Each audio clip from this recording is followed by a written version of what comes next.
pleasant good morning to our St. Lucians, our residents living in St. Lucia, and those living abroad. Thank you so much for joining the live. My name is Jessie Leonce, and I'm joined in studio by Mr. Tony Nicholas and Mr. Carlton Cyril. And this morning we will be sort of having a panel engagement on the week that was, the COVID response timeline from the 29th of March to the 3rd of April. Good morning, gentlemen. Good morning, Jesse, and good morning, viewers and listeners. We are speaking to you live from the studios of the Government Information Service, and this is the COVID-19 response, St. Lucia's response to this very deadly virus that has become a pandemic in the world, and we're hoping to curb. The government of St. Lucia has been making moves to curb the transmission of this virus here on island. If we look back on, just before I get into the timeline, I want to first make an announcement that the Cuban medical team of 113 nurses, doctors, bioengineers have been approved to work in St. Lucia to assist with the COVID-19 efforts. I repeat, the Cuban medical team, they arrived last week, Friday. The nurses, doctors, and biomedical engineers approved to work in St. Lucia to assist in the COVID-19 efforts. Also, on Friday, that was yesterday, the Chief Medical Officer, Dr. Sharon Belmar George, she announced to our great relief that there were no new cases registered up to that date. So I just want to go to that clip of Dr. Sharon Belmar George giving that assurance, giving an update that there are no new cases as of Friday. The results received on Thursday, April 2nd were all negative. All of our testing for the end of this week has been negative. So as of today, Friday, April 3rd, we have a total of 13 positive COVID-19 cases in St. Lucia. Amid and around that announcement, we still have the message that you need to maintain social distancing. Very good news there coming from the CMO. However, we still need to maintain social distancing. The virus, it was established that local transmission was happening, and we need to continue to be vigilant. We need to take all of the necessary precautions with our homes, our families. For those of the essential services personnel that are going out, we still need to ensure that we take the best precaution against this virus.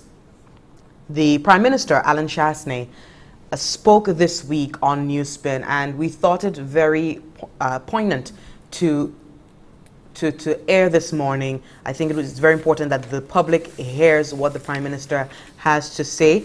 He again makes an appeal for persons to comply with the ongoing shutdown, and even noting that the government is prepared to risk it all, to risk popularity, to ensure the health and safety of the country.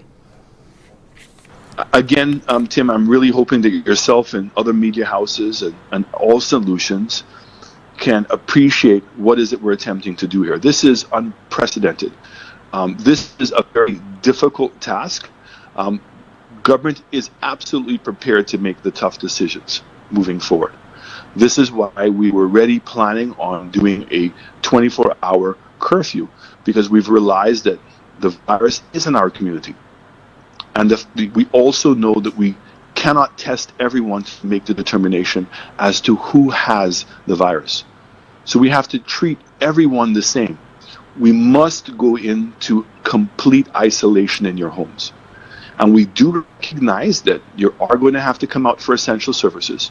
But in order for us to do that in an effective way, when you do come out, you must continue to think that you're in isolation.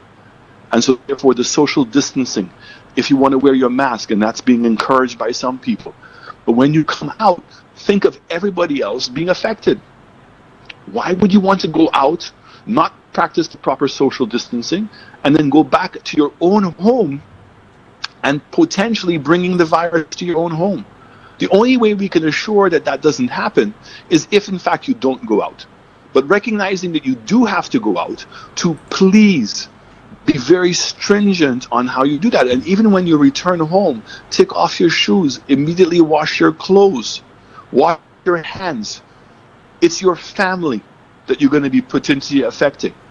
And you may not have an elderly person in your home, but if in fact somebody goes to visit an elderly person, you're inadvertently exposing them.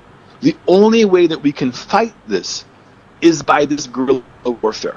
And I'm pleading to Saint Lucians to stop creating this level of anxiety that we have to get everything 100% right, and being concerned about every single element of our society and being able to move forward without understanding the multitude of solutions. All solutions are potentially exposed to this virus. So we need everyone's cooperation. And what we need is for people to help people through this period of isolation, to encourage them to stay in, to be able to give them the strength to make it through this very difficult time. I know, in my own community and going to some of the households, how small some of the households are and how difficult a task they're asking you. But right now, we don't have any other choice. We're not imposing this as a punishment on Saint Lucians, but we're imposing this as ability to be able to survive. And I want to remind Saint Lucians, sadly, there's no help out there. Everybody else is fighting their own battle. Everybody else has closed down their own borders.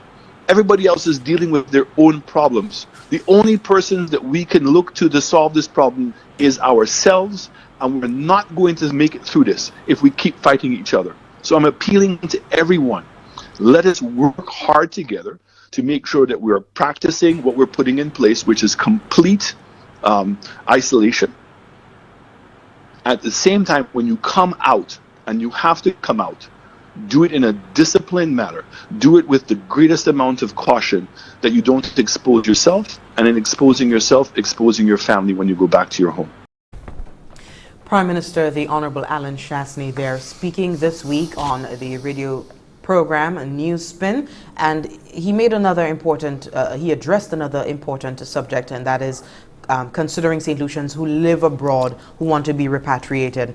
We saw everybody coming in being quarantined. Of course, there was this concern that the persons in the initial stages who were coming back to St. Lucia weren't adhering to the orders and the measures being advised by the Ministry of Health as they were being released to go home and self-isolate. So over 300 persons had been quarantined to ensure that if there were any cases of the coronavirus, it would be contained in that manner. So at this point, the Prime Minister indicated that because of the cost